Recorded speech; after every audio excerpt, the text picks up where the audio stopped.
Picture a wide green field in southern Illinois, just across the river from St. Louis, where the grass moves in slow waves under a summer sky. Before we go any further into this story, if you want a brand new American mystery every single night, subscribe. One tap and a new story is waiting for you every evening. The field looks ordinary at first, the way old farmland always does, with its soft furrows and patches of clover, and the dark line of trees somewhere far off. But if you stand still, and if you let your eyes adjust to the size of the place, you start to feel something strange under your feet. The ground rises in shapes that do not belong to nature. Long, flat platforms, round, low hills, one great earthen mountain that climbs into the sky like a green pyramid built by careful hands. The grass is plain. The wind is plain. The cows in the next pasture do not look up. And yet you are standing in the bones of a city that, by every rule we like to repeat about early America, should never have been here at all. 1,000 years ago, this place was bigger than London. That sentence sounds wrong the first time you hear it. London, the city of stone and crowns and Thames fog, was smaller than a settlement on the Mississippi floodplain, larger than Paris in the same century, home to maybe 20,000 people, maybe more, packed into neighborhoods of thatched houses and busy plazas and smoking cook fires. They called it nothing we can pronounce, because the people who lived here left no written name. We call it Cahokia, after a much later tribe that had no part in building it. The city covered 6 square miles. It had suburbs. It had a downtown. It had a great central plaza, so wide and so level that workers must have hauled basket after basket of clay to flatten it by hand. Around that plaza stood more than 100 earthen mounds, some shaped like pyramids, some shaped like loaves of bread, some shaped like nothing we can name. The biggest of them, the one they call Monk's Mound, still stands 100 feet tall. You can walk up its grassy steps today and look out over the river bottoms and see the highway and the trucks and the gas stations of modern America stretched below you like a flat painting. That alone would be a mystery worth the telling. A city that big, in that place, at that time, built by people we barely understand. But Cahokia hides something stranger than its size. Out at the western edge of the old downtown, in a quiet patch of mowed grass that most visitors walk right past, there is a ring of tall wooden posts, red cedar, smooth and dark, stripped of bark, taller than 2 men standing on each other's shoulders. They stand in a perfect circle, evenly spaced, with one lone post at the very center. The locals call it Woodhenge. The name is borrowed, of course, from that older circle of stones on an English plain. But this one is wood, and this one is American, and this one is far older than most people realize. The original was built and burned and rebuilt at least 5 times, perhaps more, between the years 900 and 1100. Each time, the builders changed the count of posts: 48, 60, 72. Each circle a little different, each one set down with the same careful geometry, each one pointing somewhere very specific in the sky. That is the heart of the mystery this episode wants to sit with. Those posts are not random. They were not fence rails or windbreaks or simple decoration. Stand at the center post on the morning of the spring equinox, and the sun rises directly behind one of the outer posts, perfectly framed, as if the whole field had been engineered for that single sliver of light. Stand there on the summer solstice, and another post catches the sun. Stand there on the winter solstice, and another. The circle is a calendar, a clock, a map of the year carved into the prairie with cedar and shadow. Somebody at Cahokia knew the sky. Somebody knew it well enough to plant trees in patterns that still keep time 1,000 years later. And here is the question that nobody has answered. Not the farmers who first stumbled on the post holes, not the archaeologists who came after, not the priests of any modern faith. What knowledge did those builders carry? What whole system of sky watching and season counting and ceremony that we have only begun to glimpse through the broken edges of the circle?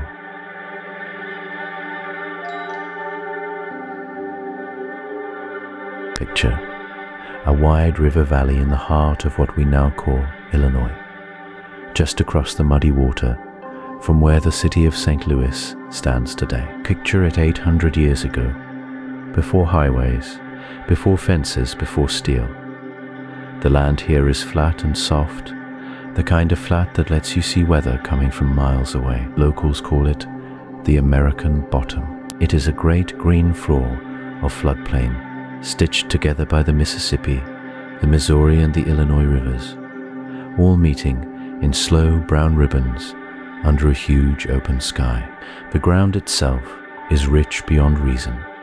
Centuries of floods have laid down soil as dark as coffee grounds and as soft as cake. A planting stick slides into it like a finger into warm dough. Corn grows tall here. Squash sprawls in heavy green vines. Sunflowers nod their wide yellow faces over fields that stretch farther than a person can walk in a morning. In summer the air is thick and warm, full of the hum of cicadas and the smell of damp leaves. In autumn, the mist rises off the rivers at dawn and sits low over the grass like a sleeping animal. Out of that flat green floor rise the giants, not hills, not natural rises, mounds, great steep-sided pyramids of packed earth built by human hands, basket by basket, over generations. There are dozens of them scattered across the plain, and from a distance they look like the backs of buried beasts. Some are small and round, no taller than a tall man. Others are long ridges flat on top, with smooth grass-covered sides. And one is enormous. One is so big it shocks the eye and refuses to fit into the world around it. They call it Monk's Mound today, though the people who built it had their own name, long since lost to the wind. It rises in 4 broad terraces, climbing toward the sky in great earthen steps. It is taller than a 10-story building. Its base covers more ground than the largest pyramid in Egypt. Standing at its foot, you have to tip your head back to see the top, where once a great wooden temple stood, its walls painted, its roof thatched, its doorway facing the rising sun. Around this central mountain of earth spreads a city, not a village, not a camp.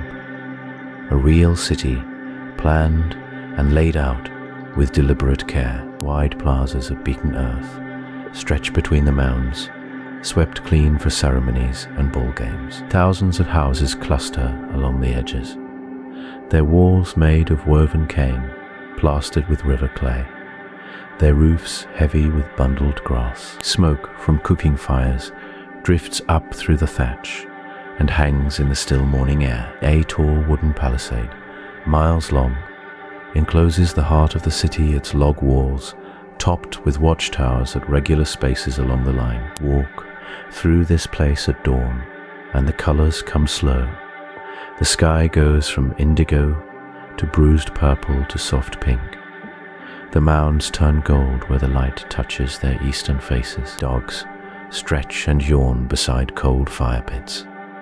Women carry water in clay jars balanced on their hips. Men with copper ornaments in their long dark hair walk between the houses, their shoulders wrapped in woven cloaks dyed with berry and bark. Children dart along the packed earth paths, their feet making small puffs of dust.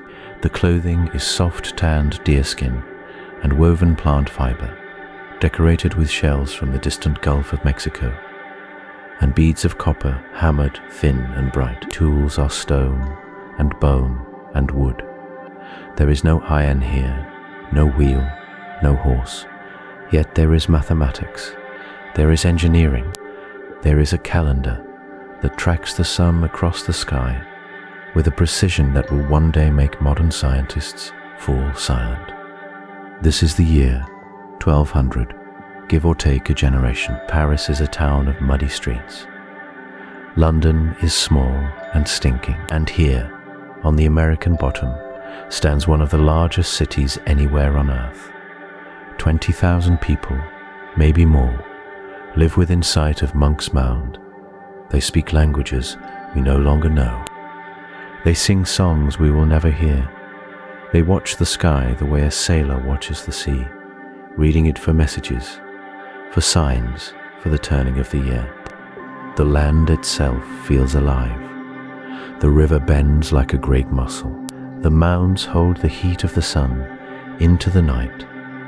And somewhere out beyond the plazas, in a quiet patch of swept earth, a circle of tall red cedar posts stands waiting for the dawn.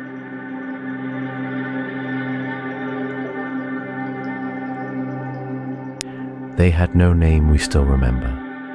The Mississippians, we call them now, because we have to call them something, but they did not call themselves that. They called themselves whatever a people call themselves when they are the center of the known world. Their true name went quiet a long time ago, drifting off like smoke from a banked fire. Picture them on a summer morning 1,000 years back. The sun is just breaking over the bottomlands. Mist hangs low across the corn rows, soft and white as carded wool. A woman steps out of a small thatched house. Her hair is dark and pulled back with a strip of soft deer hide. She carries a clay pot on one hip, broad and round, painted with thin black lines that curl like vines. She walks barefoot down a packed earth path. The ground is cool. The smell of wood smoke drifts from 100 small fires. Children chase each other between the houses, laughing, their bare feet kicking up little puffs of dust. A man squats by a doorway, working a piece of chert into a knife blade with patient taps. The sound is small and steady, like a heartbeat. These people farmed. They grew corn, beans, and squash in long rows that stretched out from the city in every direction. They grew sunflowers and a small grain called chenopod and a marshy plant called marsh elder that we have mostly forgotten how to eat. They fished the rivers with woven nets and bone hooks. They hunted deer and turkey in the wet woods. They gathered nuts in the fall, cracking them open on flat stones.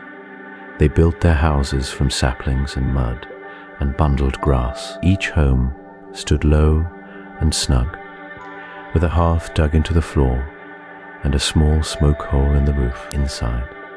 Mats of woven river cane covered the dirt. Furs hung along the walls in winter. A family ate together from shared bowls, telling the old stories while the fire popped soft and low. They wore clothes of soft hide and woven plant fiber. The women dressed in skirts that fell to the knee. The men wore breechcloths in summer and longer wraps in winter. On feast days, both wore necklaces of river pearl and copper beads beaten thin as paper. Some painted their faces with red ochre, lines along the cheekbones, dots across the brow. The wealthy wore ear spools of polished stone, round and pale, set right through the lobe. There were potters who could shape a perfect bowl with nothing but their hands and a smooth river stone. There were weavers who could turn nettle fiber into cloth as fine as silk. There were stone carvers who shaped figures of crouching frogs, and seated women and long-tailed cats out of red flint clay, smoothing each curve with the patience of a person who had nowhere else to be. There were traders too. You could see them coming in from the south with bundles wrapped in deer skin, their canoes riding low in the water. They carried marine shell from the Gulf of Mexico, copper from the shores of Lake Superior, mica from the mountains far to the east. They spoke many tongues and counted on their fingers and slept under the stars on the long trips home. And above them all, walking the high platforms, lived the leaders, We call them chiefs, but the word feels too small. They wore cloaks of feathers stitched in shining patterns. They carried staffs topped with copper. When they spoke, the city listened. They were priests who watched the sky. You could pick them out by the way they moved, slow and unhurried, eyes lifted more often than not.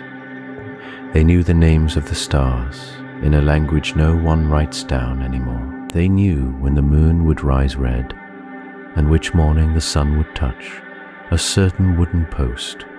They held that knowledge close, the way you hold a coal between your palms to keep it warm. There were healers who knew which root cooled a fever, which bark stopped a cough, which leaf, chewed slow, could ease a woman through a hard birth. There were storytellers who sat by the long fires after dark and made the past walk again in the firelight. These were the people, farmers and fishers, potters and priests, traders and dreamers. They built a city in the wet middle of the continent and filled it with smoke and song and the steady rhythm of work. They lived, they loved. They counted the seasons by the sun and the moon. And then slowly they faded out of memory, leaving only the mounds and the post holes and the long quiet question of who they truly were.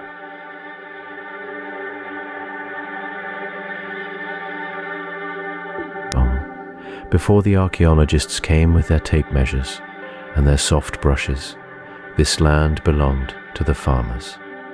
Plain people, quiet people. Folks who rose before the sun and went to bed when the lamps got low. The cornfield that would one day reveal the wooden circles was for a very long time just a cornfield, nothing more, nothing less. Picture the place as it looked in the early part of the last century. Flat brown earth stretching out toward a low grey horizon. Rows of corn standing in straight tired lines, their tassels gone gold at the tips. A weathered farmhouse with white paint peeling in long curls. A red barn leaning ever so slightly to the east, as if it were tired of standing up so straight for so long. The smell of hay, the smell of wet soil after a rain, the slow creak of a windmill turning in a soft Illinois breeze. The farmers who worked this ground did not know they were walking across a buried city. They only knew the soil. They knew which fields drained well and which fields turned to soup after a hard storm. They knew the spots where their plows always seemed to catch on something hard, and they cursed those spots, and then they kept going. The plow would jolt, the mule would startle, the farmer would lean down, dig with his fingers, pull out a piece of broken pottery, turn it over in his palm, and toss it into the weeds at the edge of the field. That was the rhythm of the place. Find a piece of old clay, shrug, keep working. Some of those farmers had families that went back 4 or 5 generations on the same land. They built their houses near the strange grassy hills that rose up out of the flat ground. Those hills were good shelter from the wind. They were good landmarks. The biggest hill, the one we now call Monk's Mound, sat at the edge of the field like a sleeping animal. Children played on its sloping sides in summer. They rolled down its grassy face and came up laughing with green stains on their elbows. In winter, when the snow came, they slid down it on tin sheets and broken sled runners. Their breath made little white clouds in the cold air. The grown-ups paid the mounds little mind. They were just part of the view, like the river, like the sky. A man named Thomas Ramey owned the biggest mound for many years, and he farmed right around its base.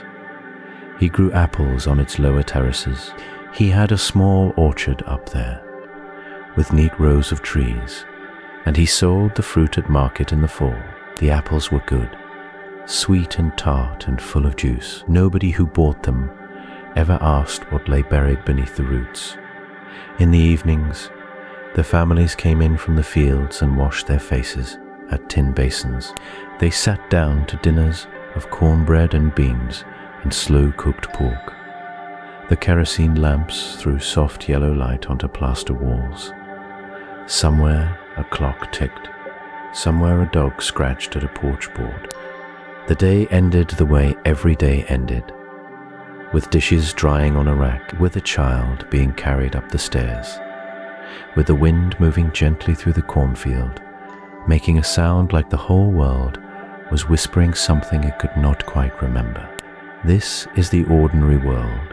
This is what came before. For hundreds of years after the city died, ordinary people lived their ordinary lives on top of it. They planted, they harvested, they buried their own dead in little family plots, and never once thought about the bones that lay deeper down, sleeping under the alfalfa. The pottery sherds the ploughs kept turning up were just curiosities, pieces, for a shoebox under the bed, things to show a visiting cousin and then forget about. Few of the old-timers told stories. They had heard from their grandparents that the mounds were built by giants, or by a lost tribe, or by some traveling people from a faraway sea. The stories drifted around the supper tables like smoke. Nobody believed them too hard. Nobody disbelieved them either. The stories were just part of the soil, the way the river bend was part of the soil, the way the smell of wood smoke in October was part of the soil. The land kept its secret patiently. It had nothing but time. The cornfield went on being a cornfield. The mounds went on being mounds, and somewhere beneath the topsoil, in a ring you could not see, the deep round shadows of 48 long-vanished posts waited for someone to notice them at last.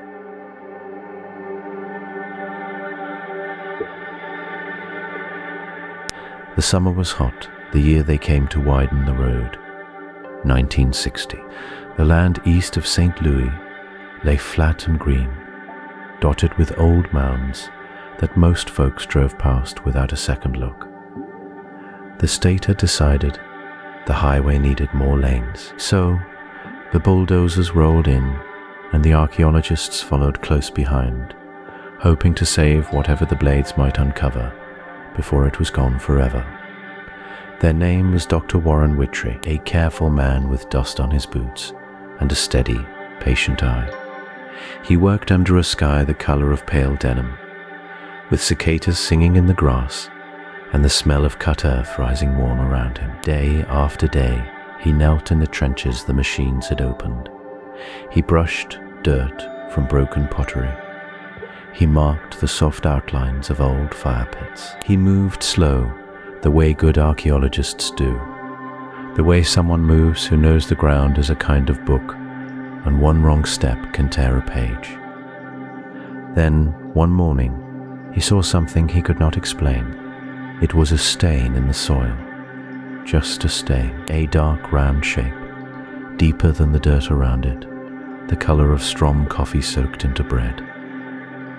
The shape was perfectly circular, wide as a dinner plate, deep enough that when he reached his trowel down, the blade kept going past where the topsoil should have ended. That was a post hole. He knew post holes. The ancient Cahokians had set wooden poles into the ground for houses, for fences, for all kinds of building. A single post hole was nothing strange. But then he found another, and another. They lay along a gentle curve, evenly spaced, marching west across the flat ground. He measured the distance between them. The gaps were almost exact. Whoever had dug these pits had not been throwing up a wall in a hurry. They had measured, they had planned. They had walked this ground with a length of cord or a counted pace, marking each spot like a stitch in cloth. Whitry stood up in the trench and wiped the sweat from his forehead. The sun was climbing. The cicadas pulsed in the heat. He looked west, along the line of dark circles, and something tugged at the back of his mind, the way a half-remembered song will tug at you on a quiet afternoon. The line was curving, not bending toward a square, not running straight like a fence. The post holes were arcing, slow and steady, like the rim of a great wheel that lay buried under the cornfields. He could feel it before he could prove it. Somewhere out there in the dirt, hidden under 1,000 years of silt and plough, was a ring, a circle of wooden posts so large that standing inside one of its trenches, you could not see its edges. You could only see a piece of its curve, the way a sailor on the open sea can only ever see a small arc of the horizon and must trust that the rest of the world keeps going. He marked the holes on a paper map. He drew the curve. He set a compass against it and let the pencil swing. The pencil drew a circle 410 feet across. 410 feet. A circle that wide would have held more than 2 football fields, end to end. It would have needed dozens of cedar posts, each tall as a 4-story house, each one cut and hauled and raised by hand. It would have taken hundreds of people, working together, singing together, sweating together, to lift a single post into place. And then they had done it again and again, until the ring stood complete on the floodplain, like the rim of a vast wooden eye staring up at the sky. Whitry sat on the edge of the trench and looked at his map for a long time. He did not yet know why the circle was here. He did not know who had walked along its rim, or what songs they had sung. He did not know that the line of posts pointed somewhere very specific, somewhere written in the sky itself, in a place he would not understand for many seasons yet. All he knew, in that long bright afternoon, with the bulldozers rumbling in the distance, was that the ground beneath Illinois had asked him a question. A simple question, really. Why would people 800 years ago, on a flat piece of earth beside the Mississippi River, take the trouble to build a perfect circle the size of a small lake? He folded the map. He climbed out of the trench, and he went looking for the answer.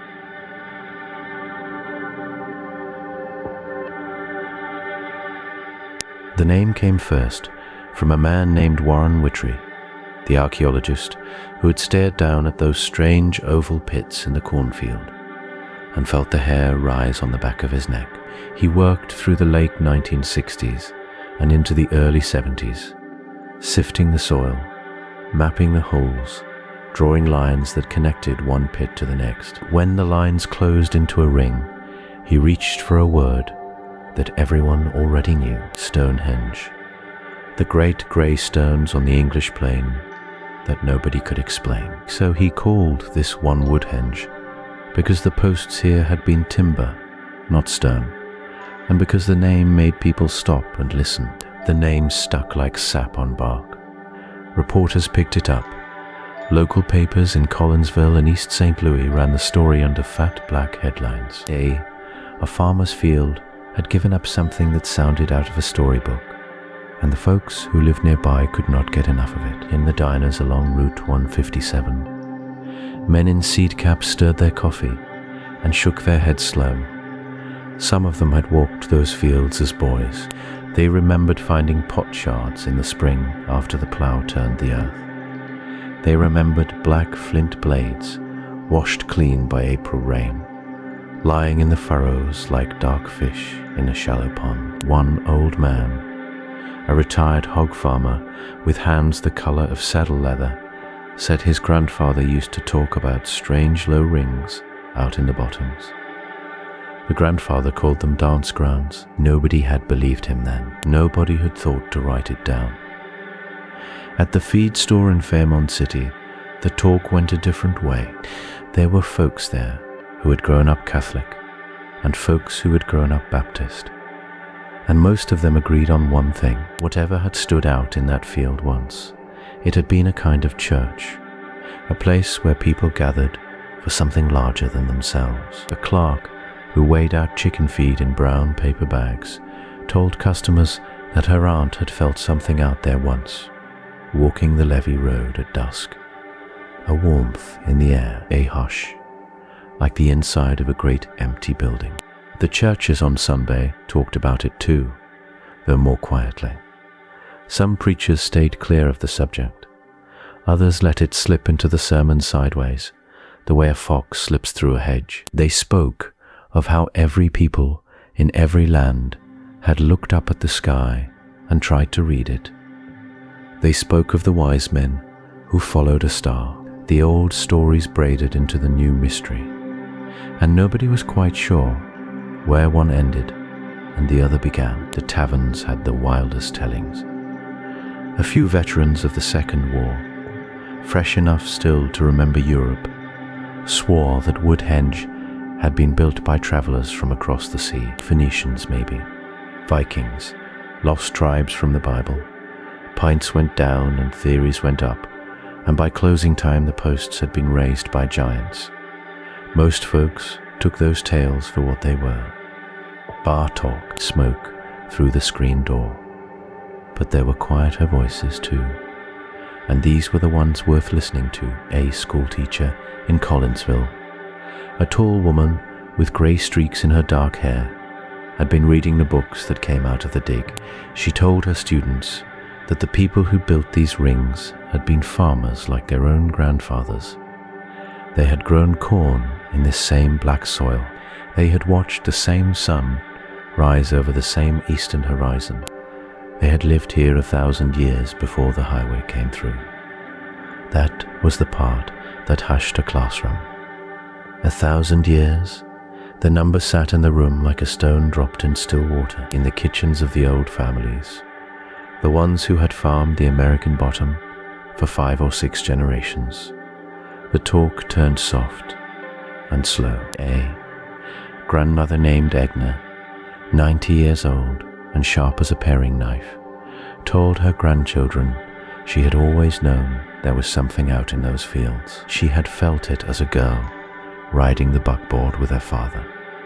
A pull in the chest, a sense that the land was not empty, only sleeping. So the name Woodhenge spread from the digger to the newsman, to the diner to the porch swing, and under that borrowed name, people began to feel something they had not felt before about the cornfields they had crossed all their lives. The ground had a memory. The ground had once held timbers tall as steeples, and nobody yet knew what those timbers had been built to see.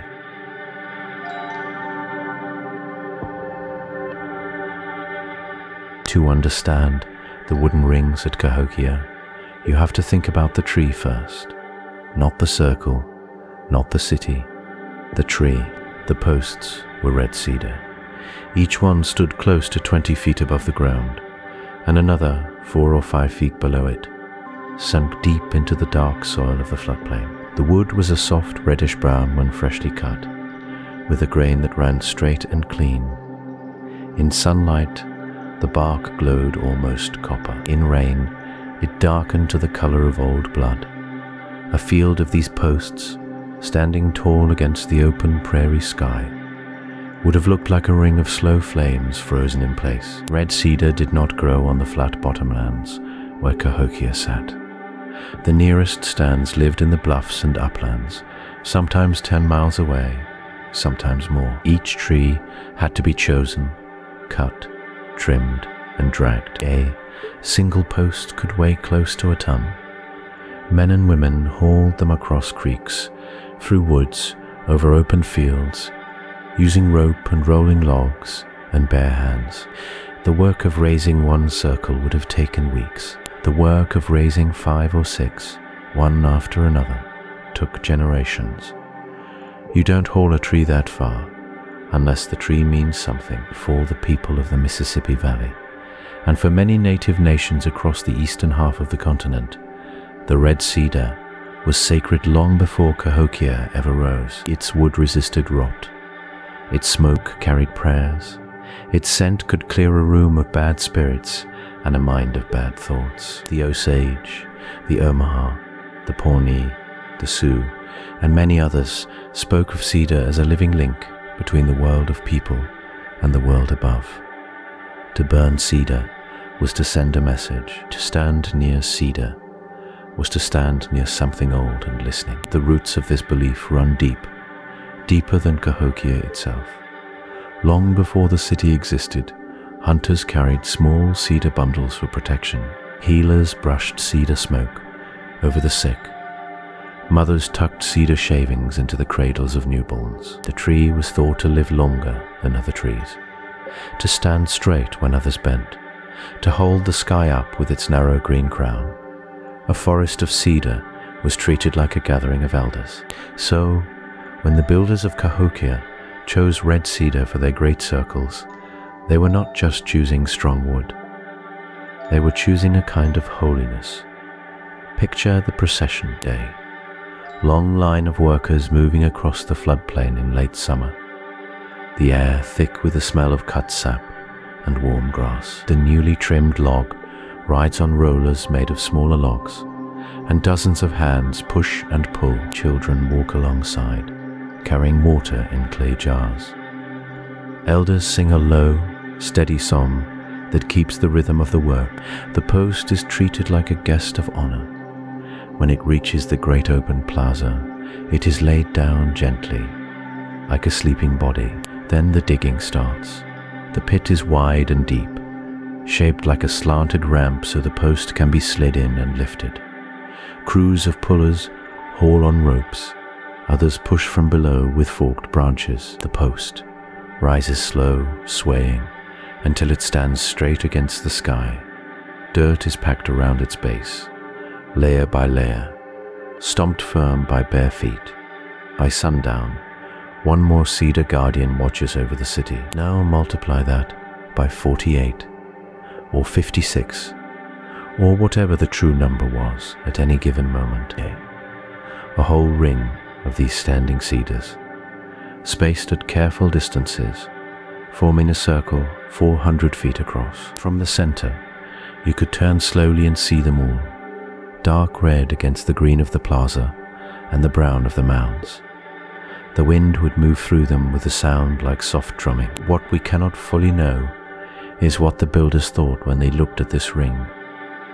Was it a calendar to them, the way archaeologists now believe? Was it a temple? Was it a council of trees gathered to witness ceremonies that took place at the center? Some scholars argue the posts served mainly as markers, plain tools for tracking the sun. Others believe the posts themselves were the point, that the tree was as sacred as the alignment, and that watching the sunrise was just one of many reasons to stand among them. Both views may be true at once. The Cahokians did not divide the world the way modern people do. Science and prayer were not separate rooms. The tree that held up the sky could also tell you when to plant corn. The post that caught the sunrise could also carry your prayers upward in a thin curl of smoke. The cedar remembered. The cedar knew.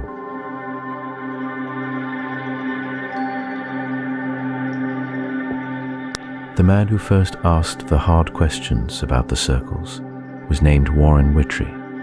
He was an archaeologist, soft-spoken, with a habit of staring at maps long after his coffee had gone cold.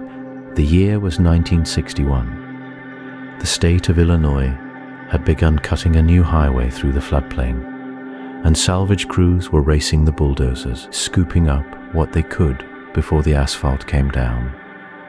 Whittrey was one of those crews. He spent his days in the dirt, brushing dust from broken pottery, sketching shapes into a small leather notebook. What he kept finding, over and over, were pits, long oval pits, all the same shape, all sloping down toward one end, like a boot print pressed into mud. The slope, he realized, was a ramp. Someone had dug each pit, slid a heavy post down the ramp, then heaved it upright. The earth around the hole still bore the bruise of that ancient labor, packed tight as concrete. At first he thought it was random, a village fence maybe, a scattered windbreak, but when he laid his sketches out on a long wooden table back at the field office, the pits did something he had not expected. They curved, they bent into a clean arc, and that arc, if you traced it with a finger, became a circle, a perfect circle, hundreds of feet across. Whittrey sat with that drawing for a long time. He poured another cup of coffee. He stared until the lamplight grew thin and yellow. Then he did the thing that no one else had thought to do. He took a protractor and a ruler, and he drew a line from the eastern edge of the circle, straight through the middle. He carried that line out to the horizon in his mind, and when he checked the angle against an almanac of sunrises, he felt the room go still. The line pointed to the sunrise on the summer solstice, the longest day of the year, the day the sun climbs higher than it ever climbs again. He checked another post, then another. The winter solstice sunrise lined up on the opposite arc. The equinoxes, when day and night weigh exactly the same, found their own posts, waiting for them. The circle was not a fence. It was not a windbreak. It was a clock built from cedar, calibrated to the wheel of the sky. But here is where Witchery's quiet wonder turned into a deeper puzzle, because near the very center of that great wooden ring, his crews uncovered another post hole. A single one, set slightly east of the true middle by a measurable amount, not by accident, not by sloppy work, by design. He sat with this offset for weeks. Some of his colleagues thought the central post was simply a marker, a flag, a reference stake, nothing more. Others wondered if it had been a gnomon, the kind of vertical pole used in old sundials, throwing a long, thin shadow across the ground as the hours crawled by. That theory had a clean elegance to it.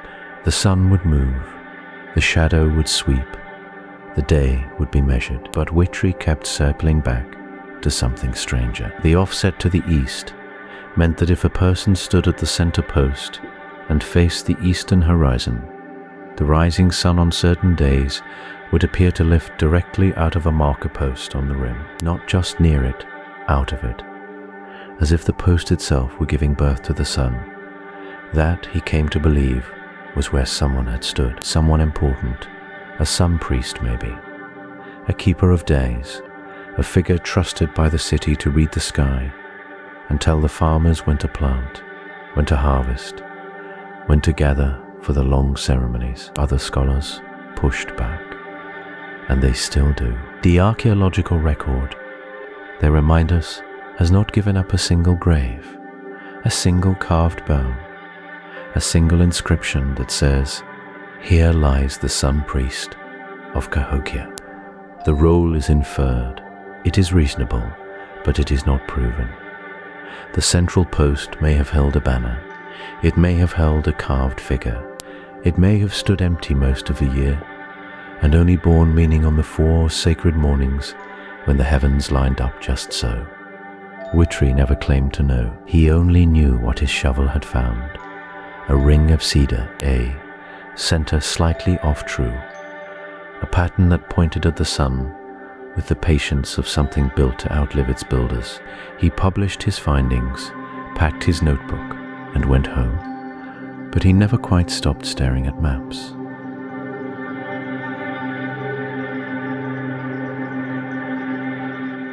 There's a woman named Marlene who drives up from Belleville every March. She's a retired school teacher with silver hair and a blue raincoat she's owned since the 80s. She brings a thermos of black coffee and a folding chair she never unfolds. She stands instead, with her hands in her pockets, watching the eastern sky go from charcoal to soft pink. She says, the first time she saw the sun come up between those cedar posts, she forgot how to breathe for a moment. Marlene tells it this way. The grass was wet. The air smelled like cold mud and old leaves. There were maybe 20 people there, quiet, spread out across the flat ground. The reconstructed posts stood like a ring of dark sentries against the pale sky. And then a thin line of orange cracked the horizon.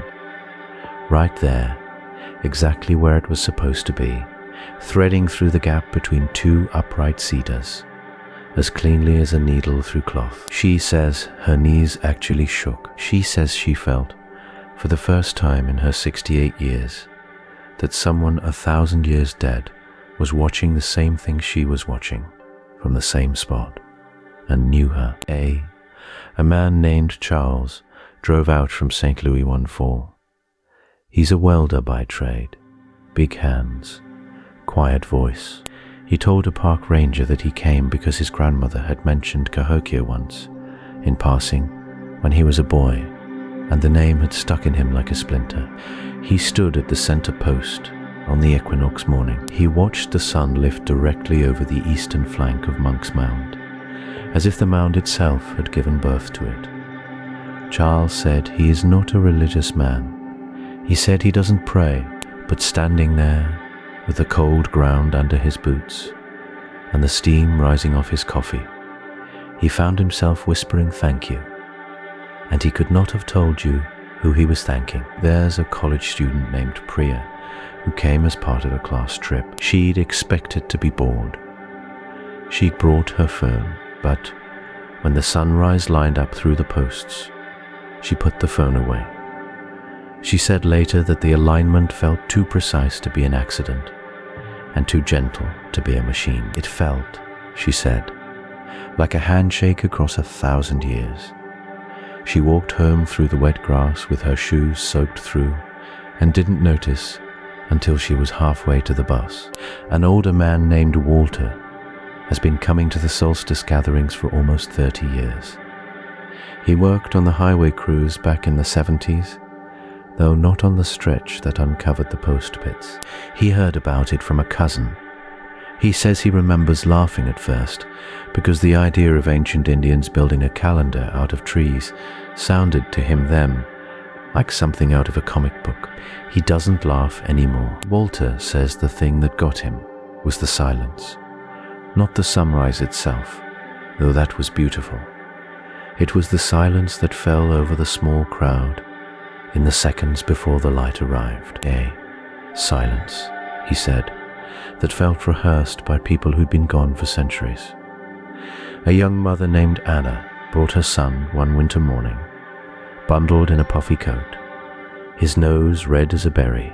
She says the boy was 4 years old. He pointed at the post where the sun would rise and said, before it rose, "Here it comes." And then it came, right there, right where he'd pointed. She has no explanation. She says he must have heard her talking about it the night before, or maybe he just guessed. But she also says more quietly that he hadn't been listening when she talked about it, and that he'd never been to the site before, and that he'd pointed without hesitating, the way a person points at something they already know.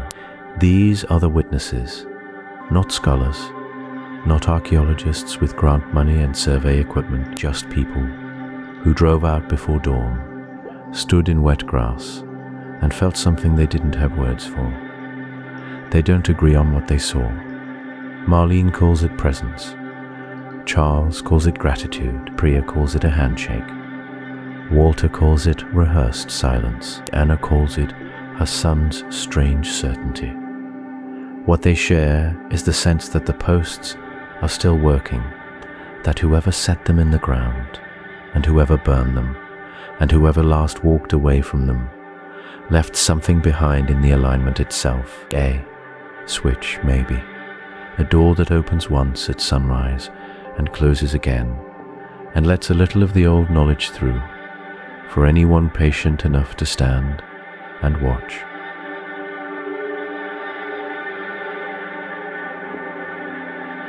Twice a year, the sun does something strange. It rises in a place that feels almost neutral. Not far north, not far south, straight east, give or take a whisper. This happens in late March and again in late September. We call these moments the equinoxes. The day and the night share the sky in equal halves, and on these mornings at Cahokia, something quietly remarkable happens at the wooden circle. The sun climbs up out of the flat eastern horizon. It moves slow, the way it always does, painting the prairie grasses in long bands of gold. A person standing at the center post, the tall cedar in the middle of the ring, would see that rising sun appear behind one specific outer post, not near it, behind it, lined up so cleanly that the post seems to swallow the light for a heartbeat before the sun spills around its shoulders. And that single post sits dead east, exactly east. No drift, no error, no shrug. That alone was enough to make the first scholars set down their coffee cups and stare. Because lining up a wooden pole with true east is not a guess. It is not a happy accident. It is the work of patient hands and careful eyes, measuring sunrise after sunrise, year after year, marking the shift in the rising point through every season. The builders of Cahokia did this with no telescopes, no metal tools, no written language anyone has yet been able to read. Then the picture grew stranger. The post that catches the equinox sunrise also lines up with another point on the landscape. It points directly toward Monk's Mound, the great earth mountain at the heart of the city, the largest pyramid north of Mexico. The same axis, the same line, as if the circle and the mound were two halves of one giant instrument, set out on the floodplain like a compass laid open across the grass. Other posts in the ring catch other sunrises. The midsummer sun rises behind one. The midwinter sun rises behind another. 4 posts, 4 hinges of the year, all marked in cedar wood, standing tall against the wide Illinois sky. And here is where the scholars went quiet, because the same pattern began to show up in other places. Other Mississippian towns, hundreds of miles away, had their own circles and their own mounds set on similar lines. The town of Azalan, up in Wisconsin, sites along the Tennessee River, smaller villages scattered through the Ohio Valley. The same celestial grammar, the same sense that east was sacred and the solstices were doorways. Some researchers see this as proof of a single shared knowledge system, a network of priests and builders trading not just shells and copper, but ways of seeing the sky. Picture a traveler walking the long trade roads with a calendar in his head, teaching one village how to set the posts, then moving on to the next. The pattern would spread the way songs spread, person to person, generation to generation, slow and sure. Other researchers push back. They say the alignments could come from simpler reasons. Anyone who watches the sun long enough learns where it rises in summer and winter. The cardinal directions are not secret knowledge. A village might find true east on its own without any teacher from Cahokia. The similarities, these scholars say, could be the natural result of people everywhere paying attention to the same sky. The mystery in their telling is gentler, a common human habit rather than a common human school. Both views sit on the table. Neither has been settled. What no one disputes is the precision at Cahokia itself. The posts there are not approximations. The math is too clean. The lines between the circle and the mound are too exact. Whoever set those cedars in the ground knew what they were doing, and they did it. More than once, each rebuilt circle held the alignment. Each new ring of posts honored the same hidden geometry. The knowledge survived through generations of replacement, which means somebody was teaching it, and somebody was learning it, again and again, for a very long time. Standing on that floodplain now, with the modern reconstruction creaking softly in the wind, you can feel the strangeness of it. The simple cedar posts, the flat brown earth, the pale eastern sky going slowly pink, and the quiet certainty that 1,000 years ago someone stood right here and watched the sun arrive in the exact place they knew it would. That kind of knowing does not come by accident. It comes by listening, by counting, by trusting that the sky keeps its promises. And the sky in this place still does.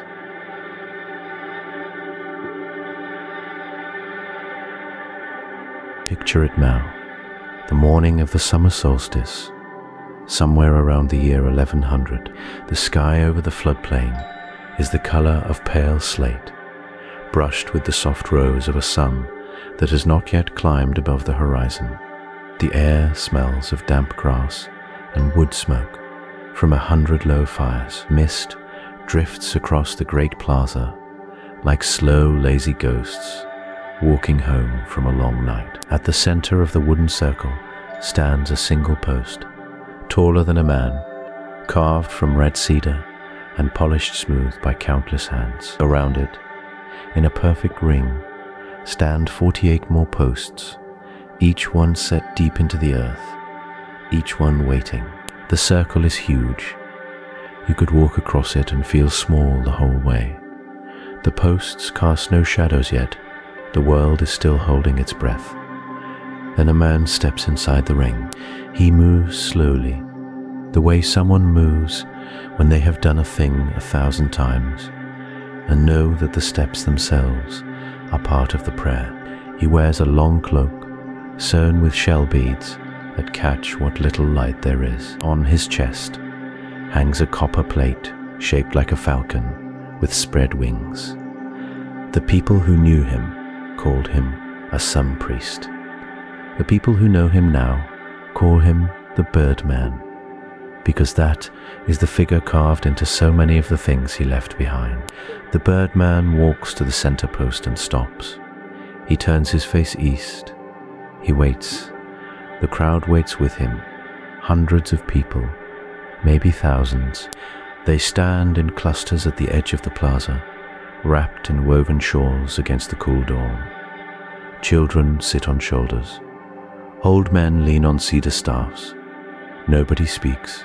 The only sound is the distant call of a marsh bird and the soft rustle of the river beyond the mounds. The horizon begins to glow, a thin gold line, like a coal pulled fresh from a fire. The Birdman raises his arms, his cloak opens, and the copper falcon catches the first ray of light and burns suddenly bright, as if the sun itself had reached down and touched him. And here is the thing the storytellers say. Here is the moment the whole circle was built for. The sun rises directly behind one specific post, not near it, not close to it. Behind it, the post becomes a black needle against a disk of fire, and the shadow of that post stretches across the plaza in a long dark line that runs straight to the base of Monk's Mound, where a second figure stands waiting at the foot of the great staircase. The shadow is the message. The shadow says the longest day has come. The shadow says the corn must be tended now. The rituals must begin now. The dancing must start tonight.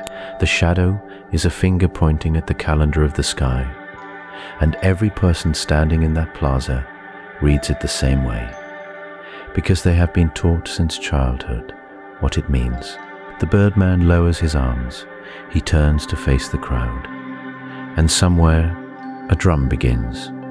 Just one at first, slow, steady, then another, then 10, and the whole plaza shakes with the heartbeat of a city that knows exactly where it stands in the turning of the year. That, at least as the story as scholars have pieced it together from post holes and pigment stains and the shape of the artifacts left behind. Whether it happened exactly that way, nobody can say. The Birdman figure appears again and again in Cahokian art, etched into shell cups and hammered into copper, always with the wings, always with the eye of a hawk. Some researchers believe he was a real person, a chief priest who climbed the central post each solstice and read the shadow for the people. Others believe he was a spirit, a sky being the priests dressed up as, the way actors today wear masks. A few quieter voices suggest something stranger still. They suggest the Birdman was not one man at all, but a title passed down through generations, with each new wearer of the copper falcon learning the secret arithmetic of the posts from the one who came before. A line of sky readers stretching back centuries. A school of memory kept alive on a single morning a year, when the sun and the shadow and the city all agreed on what time it was. Which version is true, the dirt does not say. The post holes remain, the copper falcon remains. The mound remains, watching the plaza the way it has watched it for 1,000 years. The morning still comes, the shadow still falls, and somewhere inside that long dark line, the answer is hiding.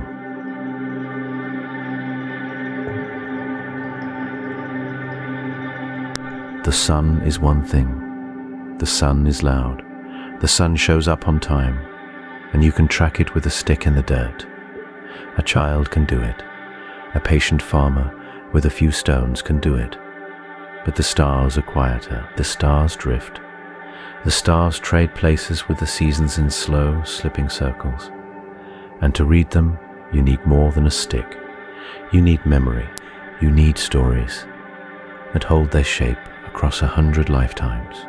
And the people of Cahokia, the ones who raised the cedar posts in the black soil of the floodplain, seem to have known things about the stars that they had no business knowing. That is the impossible detail. Some researchers, when they map the post circles against the night sky as it looked 1,000 years ago, find more than solstice lines. They find hints of something deeper, hints of certain bright stars rising over certain posts on certain nights of the year, hints of constellations cradled in the gaps between the cedar trunks.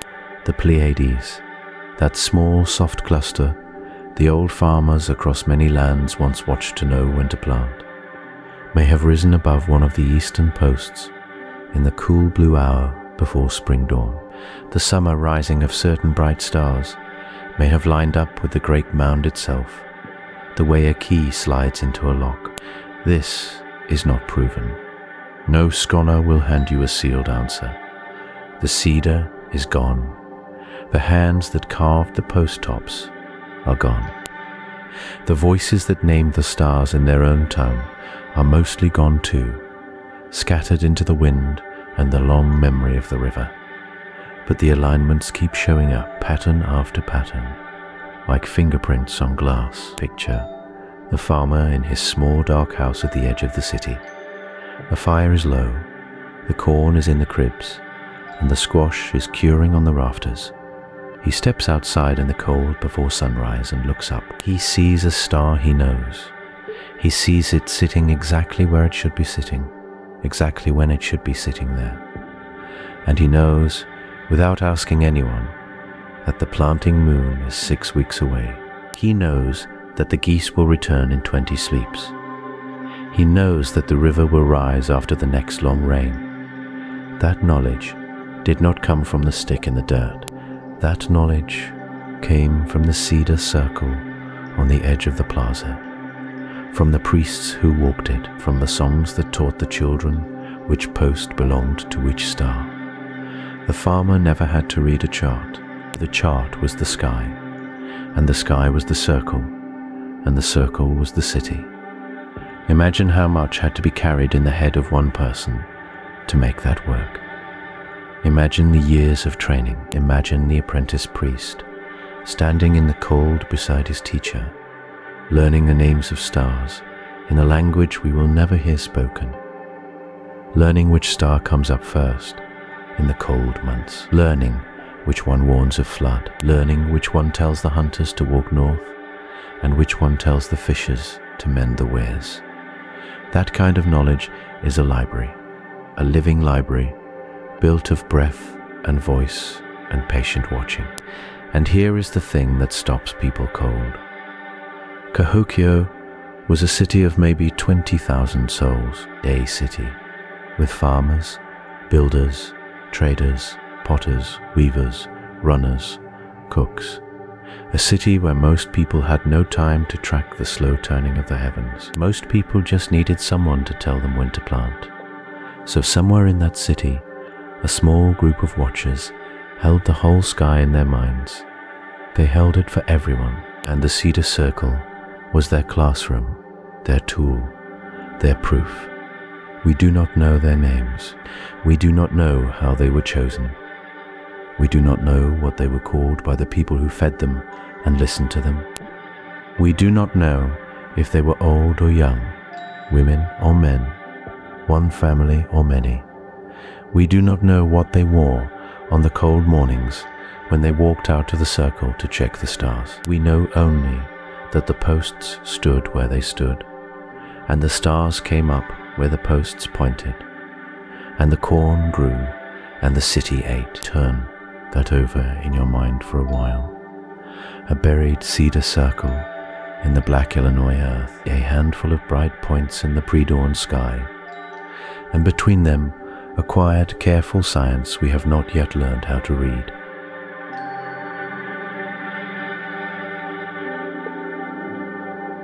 Now, not everyone walks the grounds at Cahokia and feels the hum of ancient sky watchers under their feet. Some come, look at the wooden posts, listen to the guides, and shake their heads. They have their reasons, and those reasons are worth hearing. The skeptics begin with the plaza itself. The great plaza at Cahokia stretches flat and wide before Monk's Mound, a green field nearly 50 acres across. Workers leveled it by hand, scraping away clay and hauling in new earth to make it perfectly even. It could hold thousands of people standing shoulder to shoulder under a soft summer sky. And here, the doubters say, is where the calendar theory starts to wobble, because a calendar, they argue, is a quiet tool. A few priests squinting toward a post at dawn, a small ring of observers. You don't need an entire city for that. You don't need a plaza the size of 30 football fields. You don't need carved pipes and copper plates and shell cups traded from 1,000 miles away. Something else was happening at Cahokia, something bigger than counting sunrises.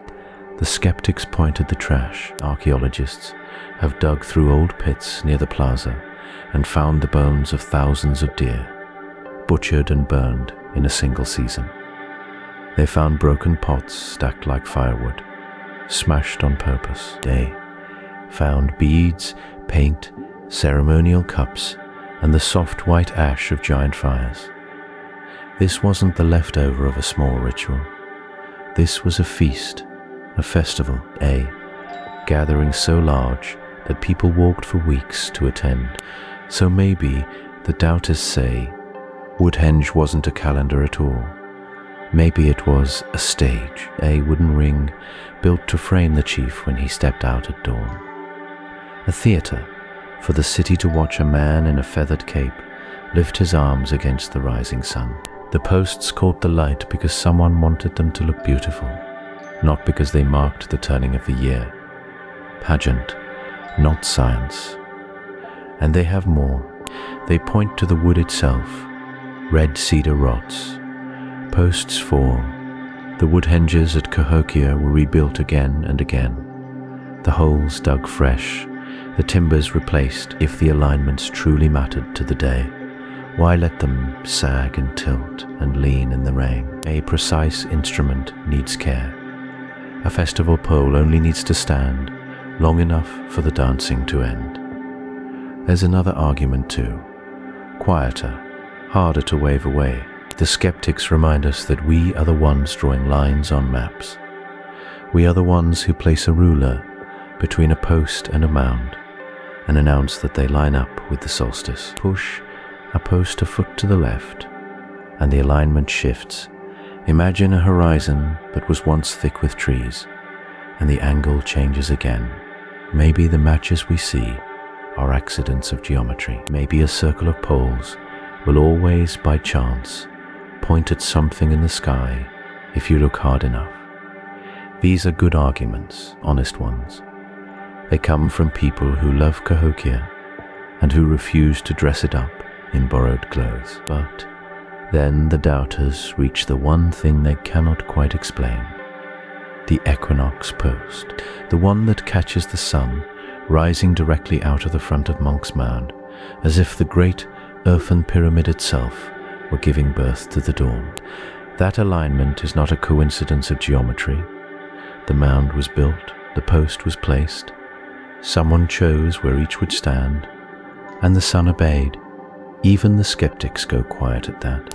They run their hands along the smooth bark of a reconstructed cedar post and look east toward the green slope of the mound, and they admit that something is happening here that pageant alone does not cover. You can throw a feast without lining a pole up with a mountain of dirt. You can dance for a chief without measuring the horizon to the inch. So, perhaps the truth holds both. Perhaps the plaza was a stage and a tool. Perhaps the priests counted the sunrises while the city ate roasted deer and drank from shell cups. Perhaps the calendar served the festival, and the festival fed the calendar, each one needing the other, the way breath needs a chest. The doubters and the believers may both be right in their own ways. What neither can fully answer is the deeper question underneath. Why this much effort? Why this many posts, this many feasts, this much earth moved by hand? What did the people of Cahokia know about the sky that they thought was worth building a city around? The plaza is silent on that point.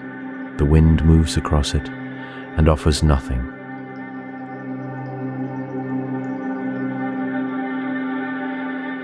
Now, there are some people who will tell you exactly what Monk's Mound was for. They will not hedge. They will not soften their words with maybe. They have stood on top of that great earthen platform at sunrise, and they have seen what they have seen, and no amount of academic doubt can talk them out of it. Monk's Mound rises from the flat Illinois bottomland like a green pyramid laid on its side. It climbs in 4 terraces, each one wider than the last at its base, and its summit stands 100 feet above the plain. The earth of it is pale clay and dark loam, packed by hand over centuries, basket by basket, until the whole hill weighed more than any stone monument east of the Mississippi. From the top, on a clear morning, you can see the silver curl of the river and the haze of the bluffs beyond. You can see the Woodhenge circles laid out below like the face of a great clock. You can see, on the right day, the sun crack open the horizon and lay a line of gold straight across the plaza toward you. The people who climb up there to watch this happen are not scholars, mostly. Some are. A few professors with cameras and notebooks, but most are quiet men and women who came once on a school trip, or read a pamphlet, or felt something pull at them they could not name.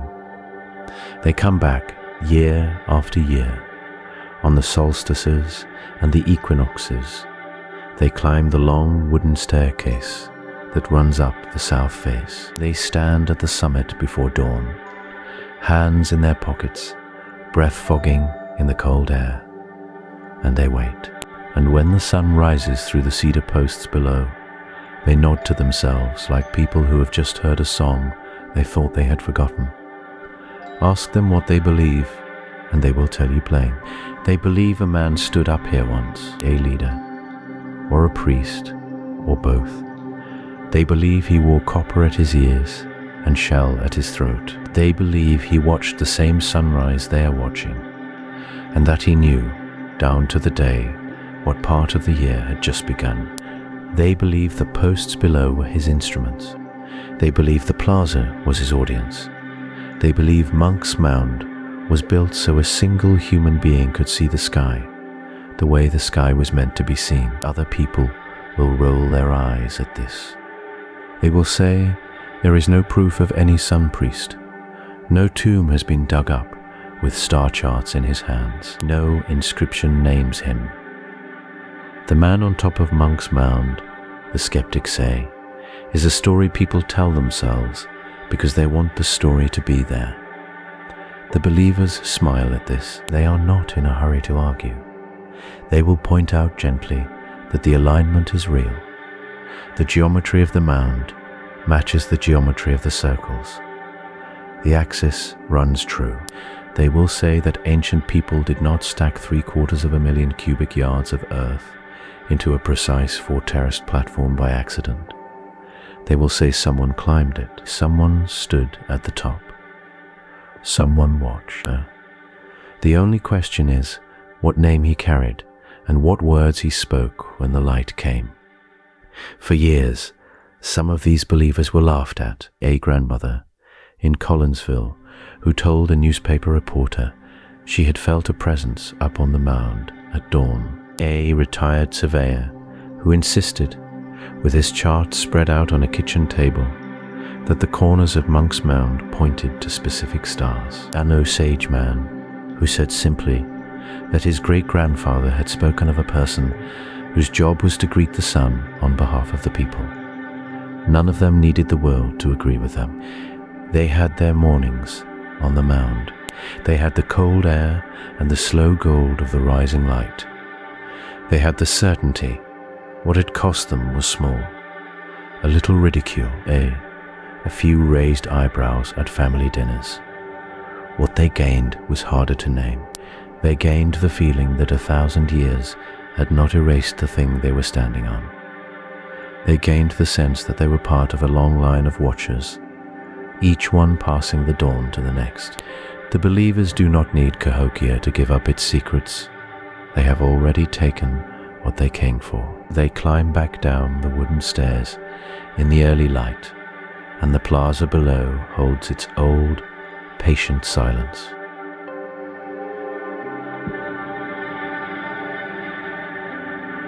Walk the ground at Cahokia in the small hours before dawn, and you start to feel something the daylight hides. The grass holds the cold longer here than it should.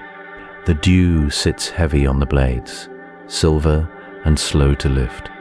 Mist gathers low in the hollows between the mounds, pooling like spilled milk. The river is not far, and you can smell it on the air, that thick green smell of slow water and river willow. There is a meadow near the place where the cedar circle once stood. Modern visitors say the deer skirt around it. They cross the road, they cross the lawns by the parking lot. They wander right up to the lower mounds. But that flat ring of ground they tend to leave alone.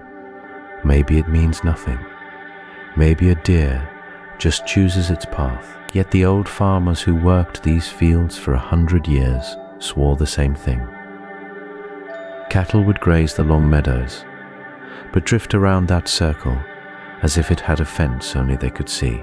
The trees here grew differently too. When the first surveyors mapped the area in the 1800s, they noted oaks and hickories that twisted in strange ways, leaning toward the central plaza as though pulled by a quiet wind. Some of them split low to the ground and grew in pairs, twin trunks rising like raised arms.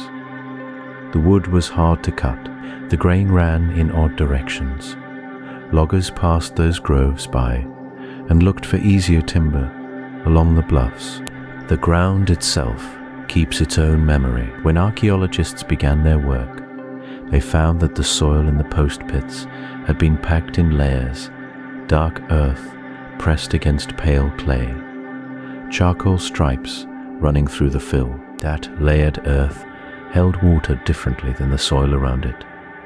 After a hard rain, you could still see the rings on the surface, faint dark circles where the cedar posts had once stood. The land remembered the shape of what had been planted in it, even after the wood was long gone. There is a story passed down by people who farmed this floodplain in the late 1800s. They said that in certain dry summers, when the corn was thin and the wells went low, a ring of green grass would appear in the south field of one of the old farmsteads. The ring stayed green when everything else around it browned. Nobody could explain it. The farmer tried to plant inside the ring and nothing took. He tried to plant outside it, and the crop came in fine. He let the ring alone after that, and it greened up every dry year until he sold the land. We know now that ring sat almost exactly where one of the wooden circles had stood. The night vigils must have been long things. Picture the priests who tended this place, gathered in the dark before the solstice sunrise, waiting with patience that modern people can barely imagine. They drank a brew the Mississippian people made from the leaves of the yapon holly, a tea so strong and dark it was called the black drink. It cleared the mind. It kept the body awake through the cold hours. It was sipped from cups made of whelk shell, traded up from the Gulf Coast 1,000 miles south. The shells have been found here, polished smooth by many hands, their inner curves stained dark from years of use. So the priests waited, and the cedar posts waited with them. The smell of wood smoke drifted from the small fires kept burning around the edge of the circle. The breath of the watchers rose in pale clouds. The eastern horizon stayed black, then slate, then a thin line of bone white, and finally the long slow bloom of red that meant the sun was coming. And when the light at last touched the proper post, when the shadow fell exactly where it was meant to fall, the long night had served its purpose. Some scholars argue this is too poetic, that we are dressing up a simpler practice in ceremony we cannot prove. They point out that the black drink and the shell cups appear at many Mississippian sites, not only at Cahokia, and may have been used for any number of gatherings. Others answer that the alignments are too precise to belong to casual ritual, that someone trained, someone watching, someone counting must have stood at the center of those circles in the cold dark. The grass keeps its ring, the deer keep their distance, the land has not forgotten, even if we have.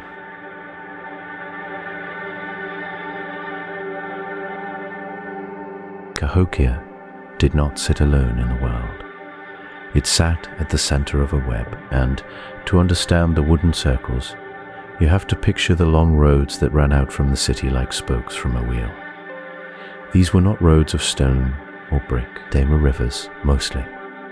Long brown ribbons of water that curled across the middle of the continent like sleeping snakes.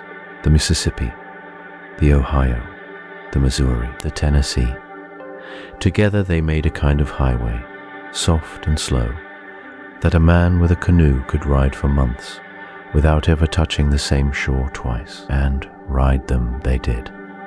The people of Cahokia were traders. They sent canoes, loaded with goods up rivers and down them, past forests that smelled of wet leaves, past sandbars white as bone in the noon sun. They went out, and they came back with strange things in the bottom of the boats. Copper came down from the cold lakes of the north, heavy red sheets of it, hammered thin, glowing in the firelight like trapped suns. Shells came up from the warm southern sea, big whelks and conchs, smooth as old soap, pink on the inside. Mica came from the eastern mountains, splitting into clear sheets you could almost see through. Shark's teeth, galena, pipestone the color of dried blood. These things show up in Cahokia graves and Cahokia mounds. And the same Cahokia style, the same kinds of pots and pendants and shell cups carved with the birdman, show up 1,000 miles away, in Oklahoma, in Georgia, in Wisconsin, in Florida. Pieces of Cahokia scattered like dandelion seeds across half a continent. Now here is the thing about that. When goods travel, ideas travel with them. A trader does not just hand over a shell and walk away. He sits by the fire. He eats. He talks. He tells the people in the strange village how things are done back home. And maybe, just maybe, he tells them when to plant, when the sun will pause, how to read the sky. If Cahokia really did hold a sophisticated calendar in its wooden circles, that calendar would not have stayed locked behind the palisade walls. It would have walked out on the trade roads. It would have ridden the canoes. It would have passed mouth to mouth, post by post, river by river. And we see hints of this. Other Mississippian sites built their own wooden circles, smaller ones, stranger ones, at a place called Mound Bottom in Tennessee, at sites in Arkansas and Mississippi. The pattern repeats. like a song carried from one valley to the next, each singer changing the tune a little, but keeping the bones of it intact. Some scholars look at this and say the case is closed. Cahokia, they argue, was the mother city, the center, the place where the calendar was born, and from which it spread, the way Rome once sent its roads and its gods marching out across Europe. Under this view, the wooden circles were a kind of franchise, a holy idea, copied and rebuilt by smaller chiefs who wanted a piece of Cahokia's power. Others are not so sure. They point out that sky watching is older than Cahokia by thousands of years. Long before the great city rose on the floodplain, people across this continent had marked the solstice. They had lined up stones in the deserts of the southwest. They had built earthen circles in the Ohio Valley, back when Cahokia was still empty grass. The Hopewell people, centuries earlier, had drawn perfect circles and squares on the ground with a geometry so clean it makes modern surveyors blink. So maybe Cahokia did not invent the calendar. Maybe it inherited it. Maybe the cedar posts on the floodplain were just the loudest, biggest version of a song every village in the eastern woodlands already knew by heart. And the trade roads did not spread the idea outward from one center. They carried a quieter conversation among many centers, each one nodding at the sky in its own way. Both stories could be true at once. A shared old knowledge, sharpened and made grand at Cahokia, then sent back out on the rivers in a brighter form. We cannot say for sure. The traders left no written letters. The priests left no books. All we have are the post holes, the shells, the copper, and the long quiet rivers that still run today, brown and slow, between cottonwood trees that lean over the water like old men whispering secrets they no longer remember the meaning of. The roads are still there. The knowledge that traveled them is not.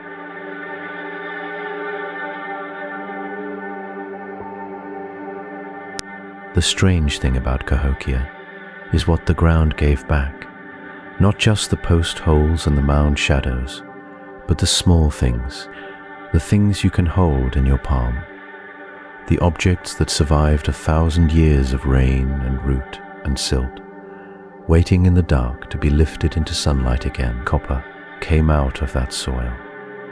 Sheets of it, hammered thin as a leaf, pounded into shapes nobody expected. Some pieces showed a man with wings. Some showed eyes inside of eyes, circles inside circles, the way ripples spread on still water. The copper itself had traveled. It came from the upper shores of Lake Superior, almost 1,000 miles north. Dug from veins by hands we will never name, it moved south, along the rivers, passed from village to village, until it reached the workshops of Cahokia. There, the smiths warmed it and shaped it, and laid the pattern of the sky upon it. Shell came too, conch and whelk from the warm Gulf Coast, hauled north on the same trade roads that carried the copper down. The shell was carved into cups and pendants and gorgets, those flat, round pieces worn at the throat. On the gorgets you find spirals. You find crosses inside circles. You find the long-tailed bird whose wings stretch wide as if to mark the 4 directions. The craftsmen worked the shell with stone tools, and the lines they cut are still sharp as the day they made them. Look at one of those gorgets in a museum case, and a small thing happens. The spiral on the shell is the same spiral carved into the copper. The cross inside the circle is the same cross painted on the broken pots, pulled from the village floors. The pattern repeats.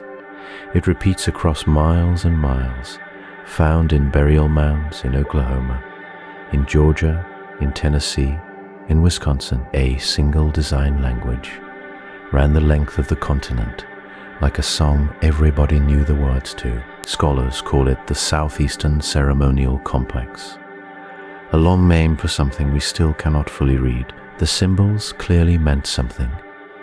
They meant the same thing to a farmer in Alabama and a chief in Illinois. And many of those symbols, when you study them closely, seem to map the sky. The cross inside the circle has been read as the 4 cardinal directions: north, south, east, west, with the world axis rising from the middle. Some say it marks the 4 winds. Some say it marks the solstice and equinox sunrise points joined together. The spiral has been read as the path of stars wheeling overhead through the long night. The winged man, the one we call the bird man, has been read as the morning star walking the dawn. None of these readings can be proven. All of them feel close to the truth, the way a half-remembered melody feels close. There is a chunky stone, a polished disc of stone used in games, found at the bottom of a grave with 250 arrowheads laid around it. The arrowheads pointed outward like rays from a center. Some archaeologists believe the burial itself was arranged as a solar diagram. The body laid east to west, the offerings placed in a pattern that mirrored the heavens above. Others say the arrangement is ceremonial but not astronomical. A burial for a great man, nothing more. The bones cannot answer. A small clay tablet was pulled from the earth near Monk's Mound. It is no bigger than the palm of a hand. On one side, a figure is carved, a man with the face of a hawk, lines streaming from his shoulders. On the other side, a pattern of woven crosses, like a basket of stars. The Birdman tablet, they call it. It sits in a glass case now, lit from above, and people stand in front of it and try to read what cannot be read. You can hold these things. You can touch the copper and the shell, or at least stand near them and see them under the museum glass. They are real. They came from the ground, and they carry a pattern that runs from the post circles to the mound tops to the graves of the chiefs. The same circle, the same cross, the same wheeling spiral. What it adds up to is harder to say. A calendar in metal, a sky map in shell, a theology pressed into clay, or simply beautiful objects whose meanings drifted away when the city emptied and the last priest closed his eyes. The artifacts make the question heavier. They do not make it easier.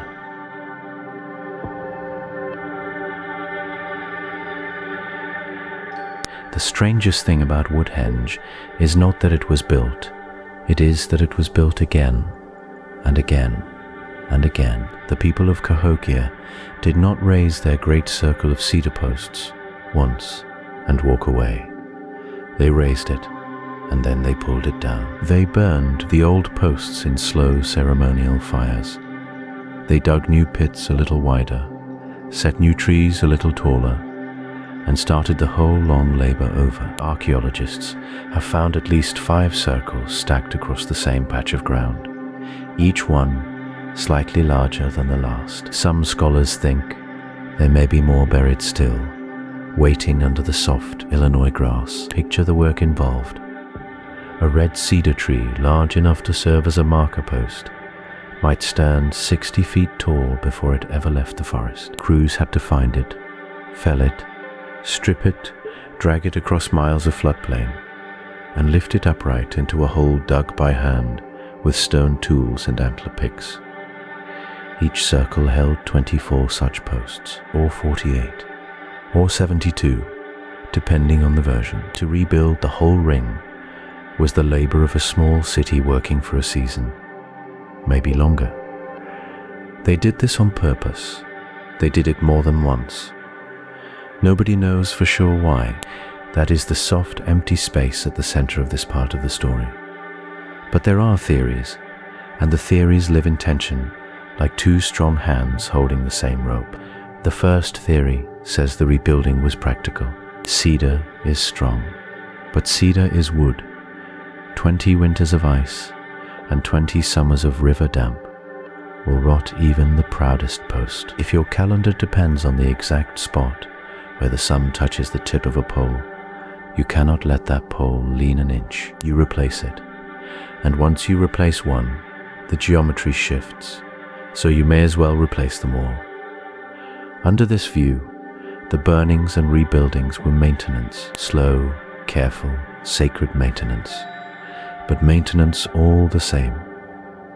The second theory is stranger and quieter.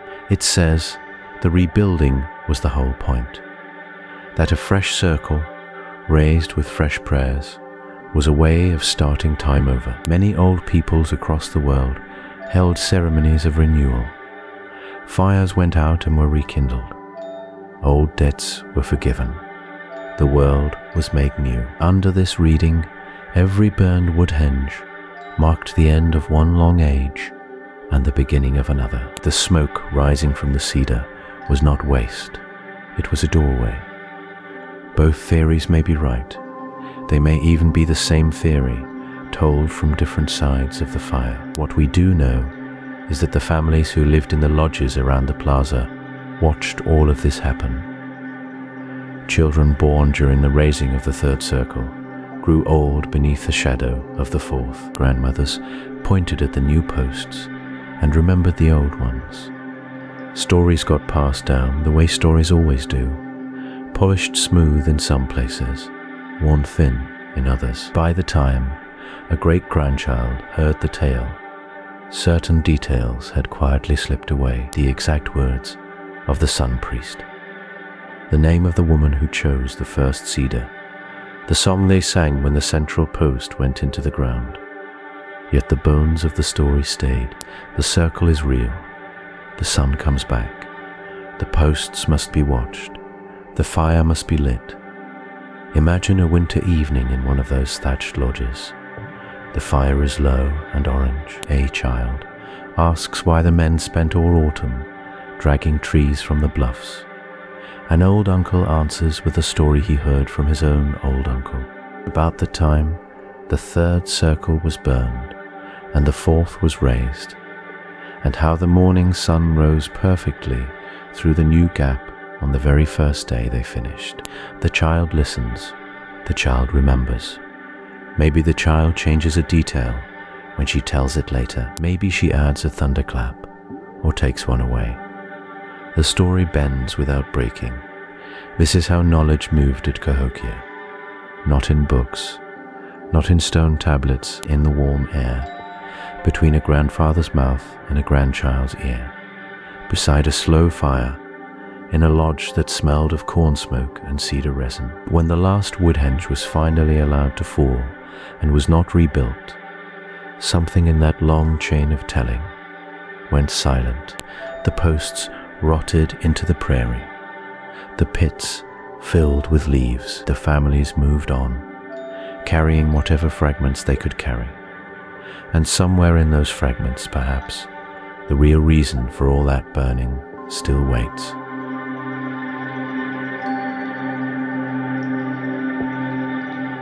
Step back from all the arguments for a moment.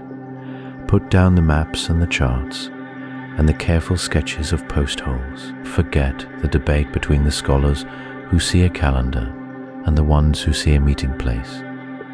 Sit with the simple shape of what happened here. A city stood on this floodplain. Tens of thousands of people lived their lives in its shadow. They cooked their meals over small fires. They raised their children in pole and thatch houses. They walked the wide plaza on summer evenings when the air smelled of wood smoke and river mud. They laughed, they argued, they buried their dead with shell beads and copper sheets pressed against the chest. And slowly, over the span of a few generations, they left. Nobody knows exactly why. The leaving was not sudden. It was not a fire or a war or a single bad winter. It was something quieter than that. The population thinned like fog burning off a pond. First the outer farms emptied, then the smaller mounds went silent, then the plaza no longer filled for the great gatherings. The cedar posts of Woodhenge still stood, throwing their long shadows across the grass. but fewer feet came to watch the sun rise between them. By the time the first Europeans crossed the Mississippi, the city had been empty for centuries.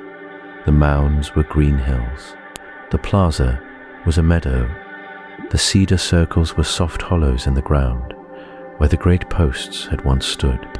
The people who had built it all were gone, scattered into other nations, carrying pieces of the old knowledge with them, like seeds in a pocket. And here is the quiet truth underneath all the theories.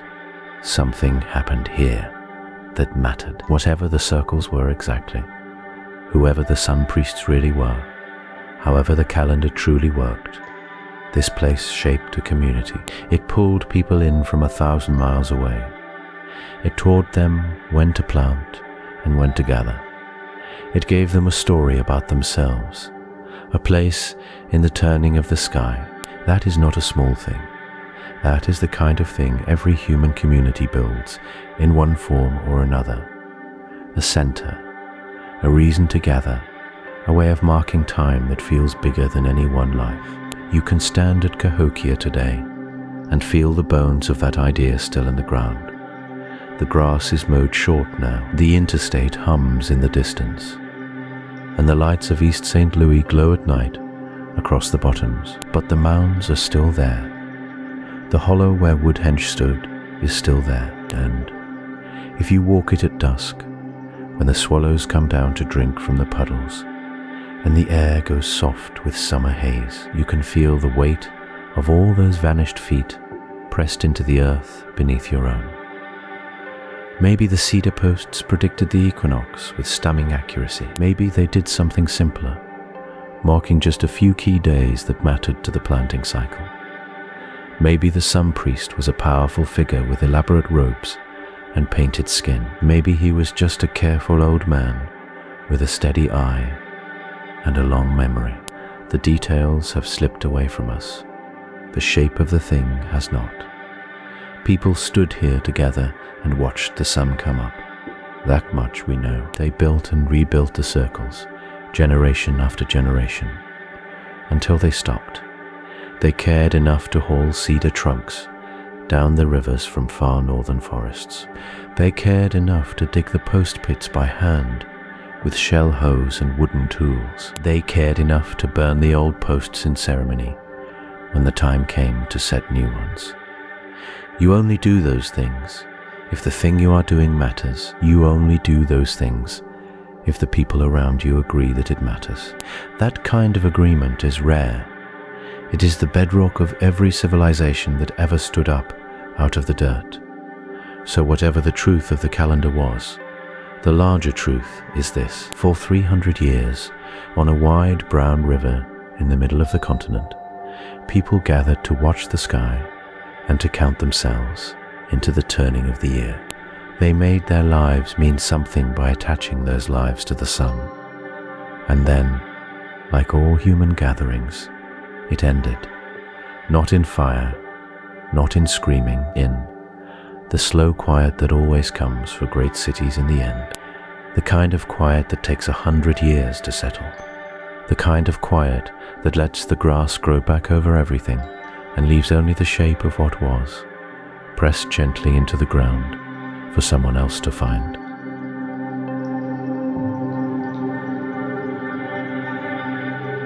Step out onto the grass at Cahokia after the visitors have gone home. The parking lot is empty.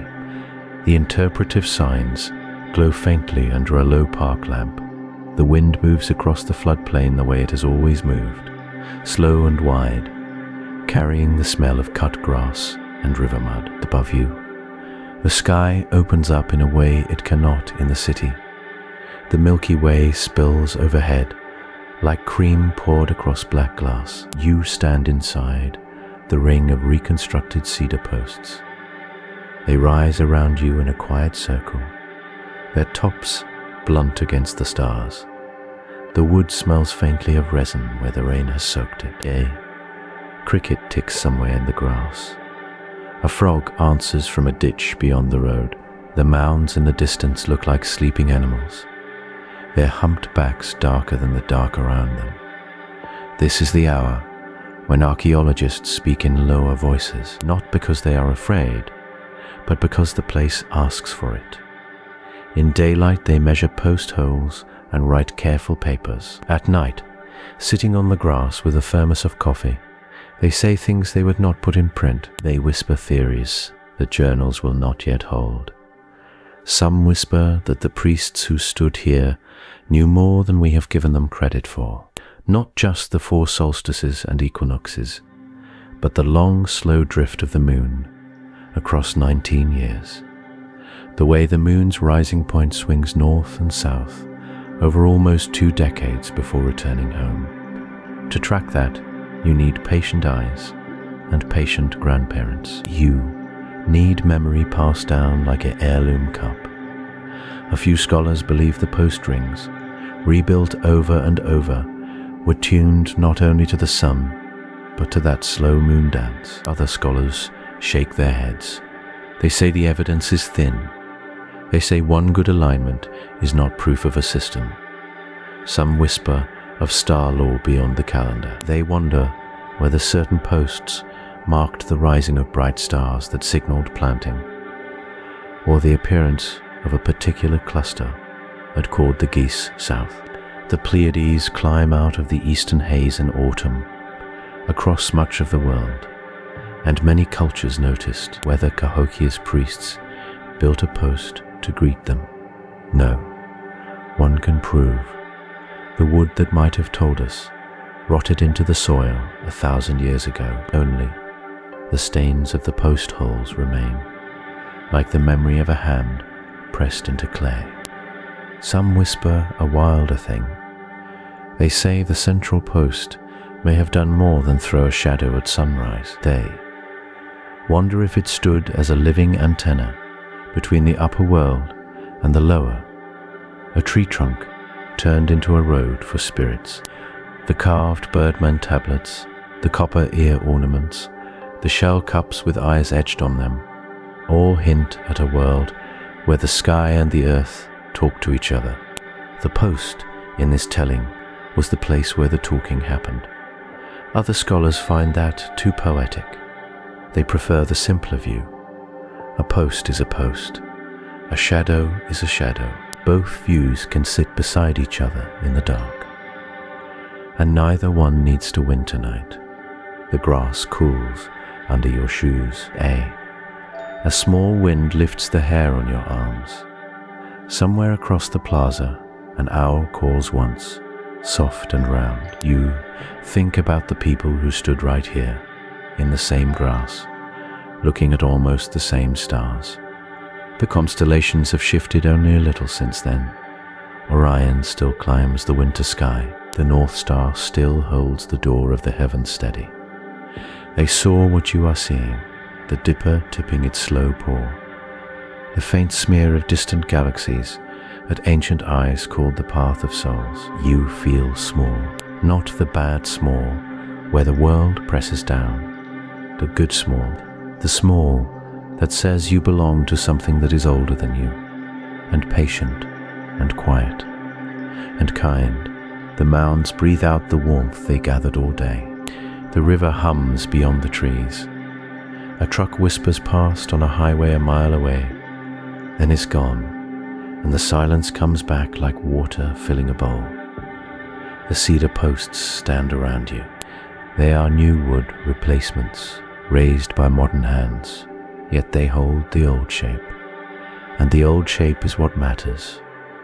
The geometry remembers even when the wood forgets. Above you, somewhere between the bright stars and the dimmer ones, the answer to the great question is still moving in its slow circle, waiting to be asked again. And the archaeologists, somewhere in their tents and their cars and their dreams, are still whispering.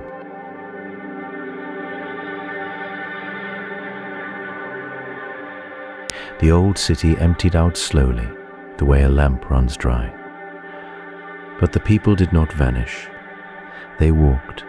They carried what they could in their hands and in their heads, and they kept walking until they found new rivers and new prairies. Some of them, the stories say, became the Osage, Some became the Omaha, the Ponca, the Kaw, the Quapaw.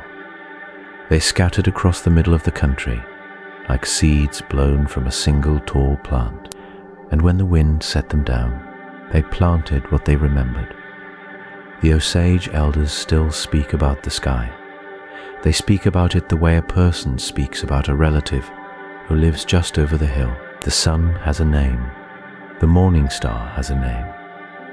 The bright path of dust that crosses the night, the one we call the Milky Way, has a name and a story and a meaning. The elders say the people once knew how to read all of this. They knew the turning of the year, the way a farmer knows the feel of good soil. They knew when to plant, when to gather, when to sing, when to sit still. Some of that knowledge was lost. The elders are honest about that. The long years of moving, of sickness, of being pushed from one place to another, those years took a price, but some of it remained, tucked inside ceremonies, inside the way a lodge was built, inside the order in which a song was sung. A lodge with a doorway facing east is not a small thing. A song that begins at dawn is not a small thing. These are quiet pieces of a much older map. Osage tradition speaks of two great divisions among the people: the sky people and the earth people. The sky people watched the heavens. The earth people watched the ground and the waters. Together they made one whole, and neither could do its work without the other. Scholars who listen carefully to these old teachings hear something familiar. They hear the echo of a city where a priest on a high mound watched the sun, and farmers in the bottomlands watched the corn. And both kinds of watching mattered. Whether that echo runs all the way back to Cahokia, no one can prove. The elders themselves are careful. They do not claim their grandfathers built the great mound. They do not draw a straight line from a post hole to a prayer. What they say is gentler and harder to pin down. They say the knowledge is old. They say it came from a long time ago, from a place by a great river, from people who knew how to count the days by the shadow of a tall tree. Other scholars push back. They point out that oral traditions move and change like rivers themselves. A story told for 800 years gathers new bends and loses old ones. To take a modern ceremony and read it backward into a vanished city, they say, is to ask too much of the evidence. The connection may be real. It may also be a hopeful pattern drawn on top of two separate things. Both views deserve a seat at the fire. What is not in dispute is the way the old city shaped the country around it. Long after the last cedar post fell, the people who lived nearby kept telling stories about the mounds. French traders in the 1700s wrote down what they heard. The Cahokia tribe, who gave the place its modern name, were not the builders. They were later arrivals, living in the shadow of something already ancient, already mysterious to them. They told the French that giants had once lived there. They told them the great mound was a holy place. They told them the spirits of the old ones still walked the grass at night, looking up at the sky. Festivals grew up around the ruins in time. Modern Mississippian descendants gather there for sunrise ceremonies on the solstice mornings. Pipes are lit. Songs are sung in languages whose roots may run back 1,000 years. Children sit cross-legged on the cold ground and watch the eastern horizon turn pink, then gold, then white. They do not always know the full meaning of what they are seeing. Neither do the adults beside them, but the watching itself is the inheritance. The act of standing still while the sun comes up, of marking the moment, of letting it matter, that has not been lost. That part survived the long walk and the long years. The elders say the sky is patient. The sky waits for the people to look up again.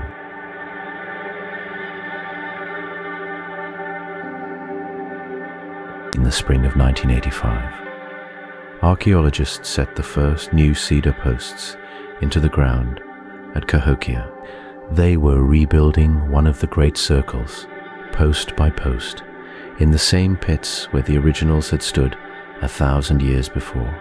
The wood came from old forests up north, cut and trimmed and hauled down to the floodplain by truck. Each pole stood nearly 20 feet tall, pale and fresh at first, the color of butter, with the smell of sap still clinging to the bark. The workers lowered them into the earth, one at a time, the way the old builders had, and the prairie wind moved through the new ring like it was greeting an old friend. Among the people who came to see those posts go up was a woman named Sarah, though her name does not really matter to the story. She had grown up just a few miles from the mounds, in a small town on the Illinois side of the river. Her grandmother had taken her there as a child, and she remembered standing in the wet grass at sunrise, holding her grandmother's cold hand.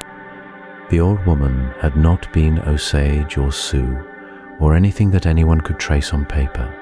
She had simply known, the way some grandmothers know, that the place was holy and that the sun came up where it was meant to come up. Sarah moved away when she was 19.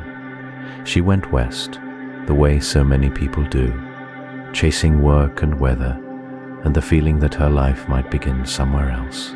She settled in a small town in eastern Oregon, in a high desert valley ringed by dry hills the color of old bread. The land there was nothing like Illinois. No floodplain, no oaks, no thick summer air full of fireflies. The light fell differently. The stars came out sharper and colder. She kept the story of Cahokia with her, anyway, folded up small, the way a person carries a photograph in a wallet. Every year on the spring equinox, she went outside before dawn. She did not have a circle of cedar posts. She had a wooden fence post her husband had set in the yard, and a flat stone she had laid down to mark where she stood. She lined them up by eye, watching the horizon over the dry hills, and she waited. When the sun came up, it rose in a notch between two distant peaks, and she would say very quietly the few words her grandmother had taught her. She did not know what the words meant. She was not even sure they were words at all. They sounded like wind moving through tall grass. This is how the story traveled, not in books, not in scholarly papers, but in small private rituals carried by people who had only the thinnest thread connecting them to the place. There were others like her, a man in Denver who built a tiny model of Woodhenge in his garden, using dowels and a child's protractor. A woman in Maine who painted the alignments on the wall of her studio in red ochre and charcoal because she had read about Cahokia once and could not stop thinking about it. A retired school teacher in New Mexico who drove out into the desert every solstice and watched the sun rise over a juniper tree she had chosen for the purpose. None of these people were priests. None of them had been trained. They had simply caught the edge of the story and decided to keep it alive in their own small ways, because something in it spoke to them. The calendar knowledge that Cahokia may have once held in fullness, with its priests and its central posts and its red cedar gnomon, had broken into pieces 1,000 years ago. The pieces had scattered. Some of them landed in unlikely places, in backyards in Oregon and gardens in Colorado, and they kept doing what calendar pieces do. They marked the turning of the year. They held a person still long enough to notice the sky. Sarah returned to Cahokia only once after the reconstruction. She stood inside the new circle on a cool October morning, with frost on the grass and her breath rising in the air. The cedar posts had weathered to a soft grey. They looked older than they were, the way reconstructed things sometimes do, as if the land itself had aged them on purpose. She did not say anything. She did not need to. The sun rose where it was meant to rise, and she watched it climb, and somewhere in her chest, the small folded photograph of her grandmother's hand opened up again.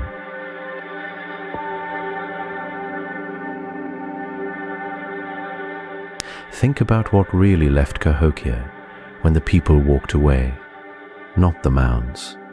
Those are still there, soft green hills rising out of the Illinois bottomland, brushed with prairie grass and morning mist.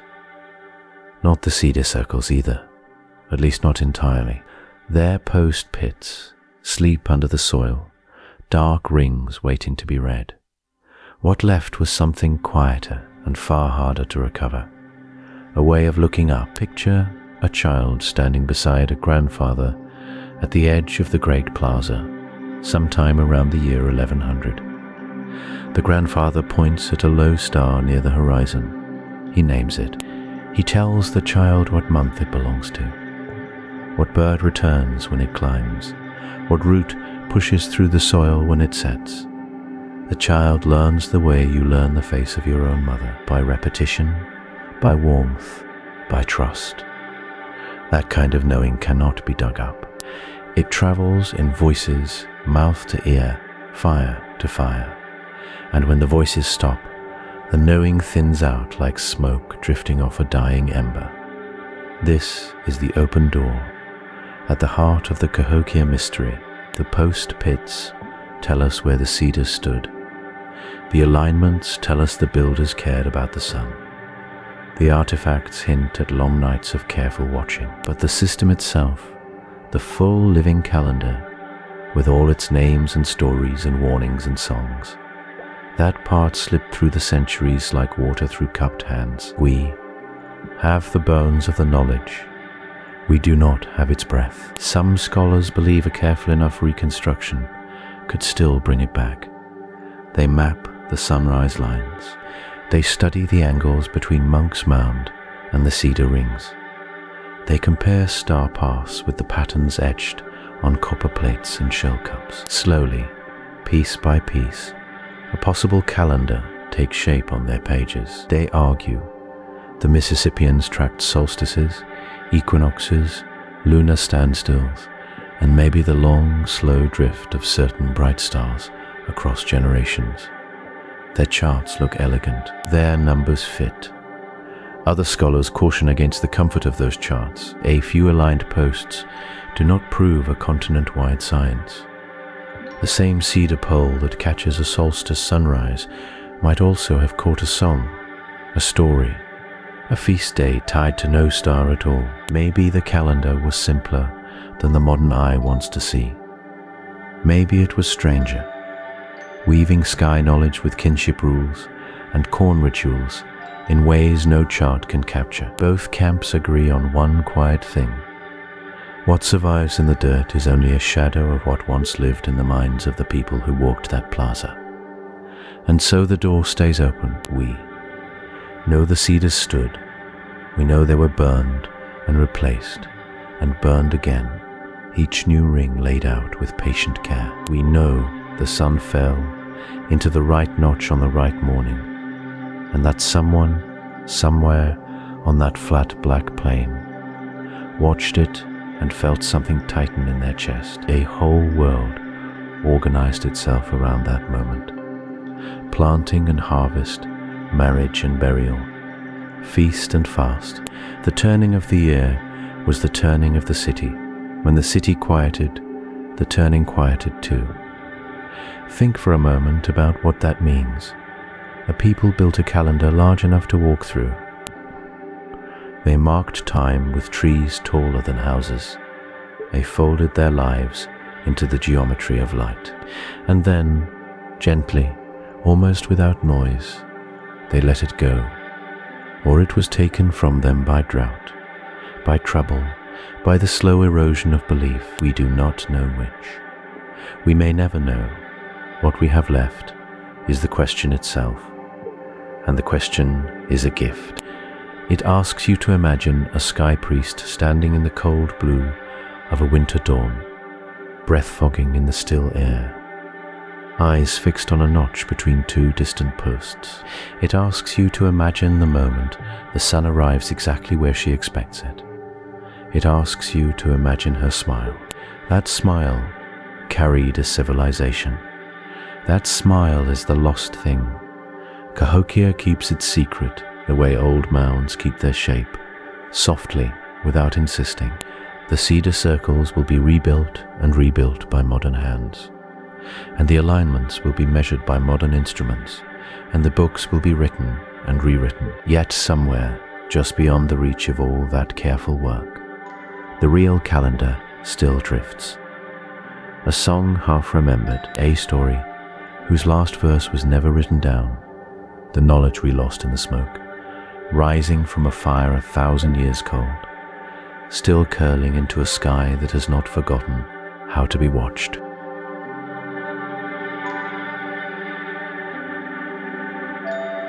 So here we are, at the end of the long telling. The fire has burned down to soft orange coals, and the night outside is wide and quiet. The cedar posts are still standing in that field in Illinois, even now, while you listen. They cast long shadows across the grass, under a moon that looks the same as the moon those old farmers knew. Picture the place as it is tonight. The reconstructed circle rests on a low rise west of Monk's Mound, and the great mound itself sits dark against the sky, a black shape that looks almost like a sleeping animal. The grass around the posts is silver with dew. A small wind moves through the field, and the cedar wood creaks the way old wood always creaks, soft and slow, like a house settling into sleep. Far off, you can hear the hum of a highway, faint as a river. Closer in, there is nothing but the breath of the prairie. The posts themselves are tall and straight, their tops cut flat against the stars. Red cedar fades to a soft grey over the years, and these poles have weathered to the colour of old bone. Lichen climbs them in pale patches. If you walked between them tonight, you would feel the grass cold against your shoes, and you would smell that sweet dry scent of cedar that always seems to carry the memory of smoke. The center post stands alone in the middle, waiting. It has been waiting all night. In a few hours, the sky to the east will begin to change. First a softening, the way a blue cloth goes pale when you wash it. Then a thin band of gold along the horizon, low and quiet. The birds